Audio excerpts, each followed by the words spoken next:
What do you guys think of when I mentioned the name Los Angeles Lakers? You don't have to say anything, but do you think of players, coaches, a time, a memory? Phil Jackson. Oh, don't even get me started. Well, I think of a tradition of winning and Hall of Fame legendary players. And even though today, as a lifelong Laker fan, they're in last place in the Western Conference, Kobe Bryant's only played 6 games this season, and he's out for the rest of the season. It's just tough. But there was a time, even before Kobe and Shaq, there was an era where it was non-stop fun. They were contenders every year. And it was known as Showtime. Good old shorty shorts. Today, I would like to review the greatest period in Lakers history known as Showtime. I want to discuss how it got started and what made it so fun and great. It originally started in 1979. Dr. Jerry Buss, he bought the team from Jack Cook in 1979. He also purchased the LA Kings and the Great Western Forum for $65.5 million. Now, Jerry Buss's goal was to make the Lakers entertaining and a show to behold. He wanted to emulate the experience of college basketball from, please excuse me, the UCLA Bruins during the John Wooden era, where they were the most dominant team in sports. He had so many ideas. He wanted the team to play a fast, up-tempo style of basketball. He wanted it to be the most amazing thing you ever seen. He came up with so many ideas. I believe his greatest gift to Laker fans is, of course, the Laker girls. He normally back then they had menial marching bands sometimes perform, and he wanted this idea to keep the fans interacted throughout the entire game, through the timeouts, through halftime, through even the end of the game. He came up with the idea of bringing cheerleaders. Cheerleaders have been in there for a long time, but he didn't want to call them cheerleaders. He wanted them to do routines, dances, make it an entertaining show. Now, to fulfill this vision, he needed to assemble a great team. And one of the last acts Jack Cook did before he sold the team was the Lakers had the #1 overall pick in 1979. And who was available? Earvin Magic Johnson. Dr. Jerry Buss decided to stick with Jack Cook's last decision as a sign of respect, and the rest is history, as we'll go over. Magic Johnson became known as one of the greatest players in NBA history, probably the greatest Laker ever. His combination of size and speed and playmaking ability had never seen before. He was a 6'9" point guard, and he did so many things entertaining. He made the no-look pass famous and exciting to watch. He's coming right at you. Where'd it go? Of course, Magic couldn't do it alone. He played with some of the greatest players to ever play the game. Most notably, the most automatic 2 points in the history of the NBA, Kareem Abdul-Jabbar with that skyhook, and James Worthy. All 3 of them Hall of Famers in their own right, and multiple-time MVPs, all 3 of them.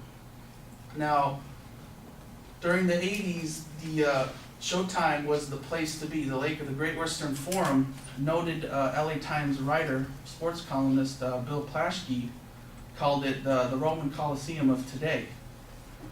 And just the Lakers' up-tempo style, the ferocity and the energy that they just excited the crowd. And that attracted a particular audience. That's when, since it's in LA, you got Hollywood, it attracted all kinds of celebrities. And most notably Jack Nicholson, who's been a single season ticket holder, the same seat for who knows how long. Forever. Another good thing that sparked the Showtime was a great rivalry that carried over from college basketball between Magic and Larry Bird. In 1979, they both played for the NCAA championship. Magic's Michigan State against Larry Bird's Indiana State. Magic won, but we knew, we're going to see these two for the years to come. And Turns out it did, and it spawned probably the greatest rivalry in the NBA, Lakers and Celtics. And those games were just intense, fast-paced, and fights broke out all the time. You wouldn't see that in today's NBA. It'd be technicals and ejections and all that, but back then this was like normal, no big deal, almost like hockey. You expected it when it came to Lakers and Celtics. They both dominated the 80s. During the 80s, out of the 10 titles won, the Lakers or Celtics won 8 of those championships. They only met 3 times, in 1982, which the Celtics won, and then in 1984 and 86, when the Lakers won. But regardless, the Lakers and Celtics became the best rivalry in professional basketball. And that sustained dominance over the entire history of the NBA. NBA has been around with titles being given out, winning, since 1947. So you count them up, there's been 66 titles. And the Lakers and Celtics have won exactly half, 33 of them, between 2 teams alone.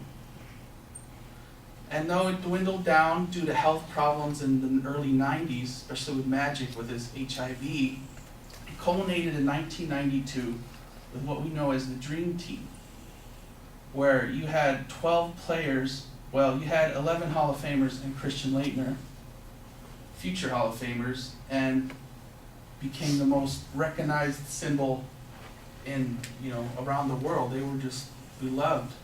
Even though, they won their games by 40 or 50 points. And afterwards, the losing teams would be like, "Can I have your autograph?" It's just crazy. Now, today, looking for the future, the Lakers, they have a lot to rebuild. Even Magic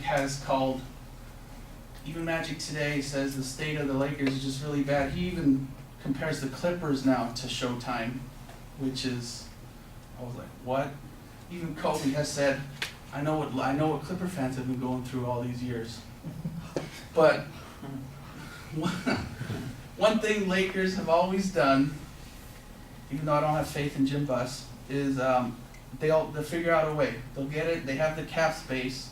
They can do it. They can rebuild and go back to winning and be dominant once again.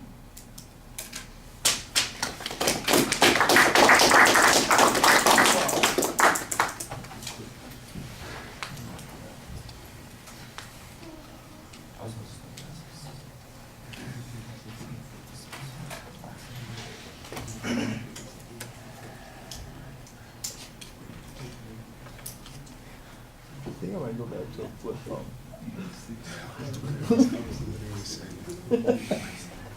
I don't know, just to throw people off.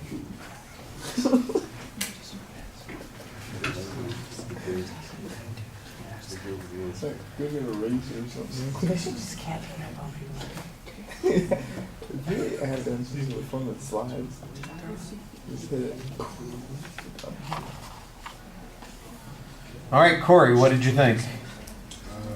I thought it was pretty cool. He had an interesting retention device, like how he got the class into it. And I thought he had good examples, talking about like the rivalry between like the Lakers and the Celtics, and like how Showtime all got started. And I thought he also had some pretty cool visual aids, like Magic and Kareem and James and Jerry Buss and the Laker girls. That's pretty much it. Okay.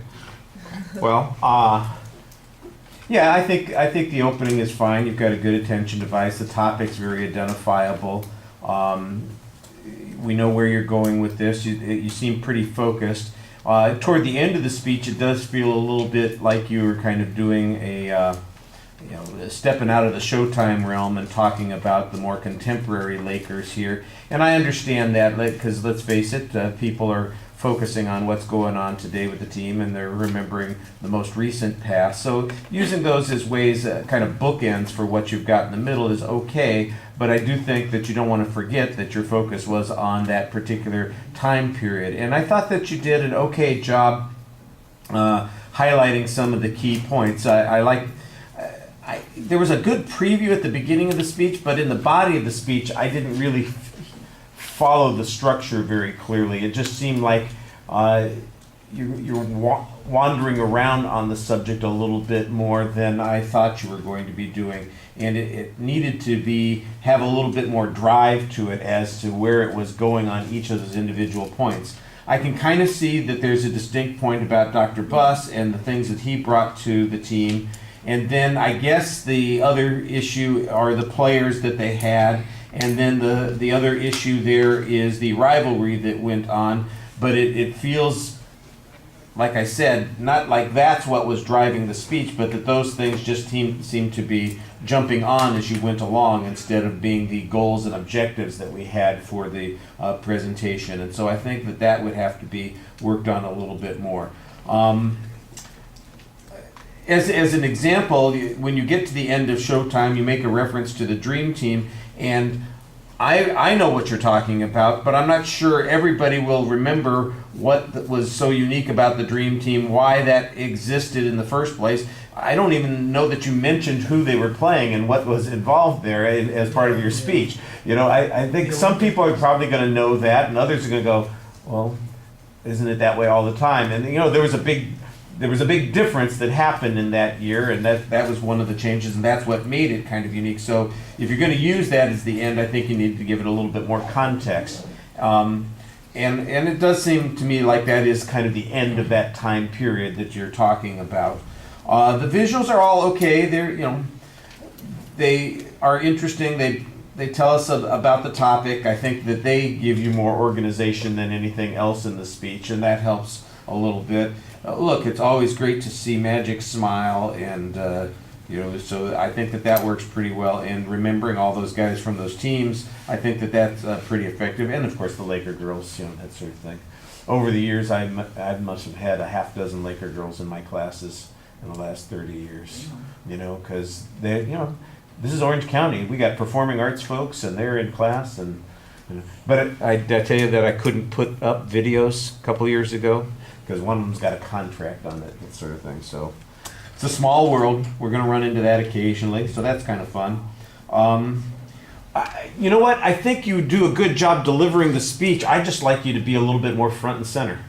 You're off to the side, back behind the table, in the corner, and you only need to turn on the picture mute at the beginning, and once you've done that, everything else can be done with the remote, and the reason that you have the remote is so that you don't have to be over in the corner there.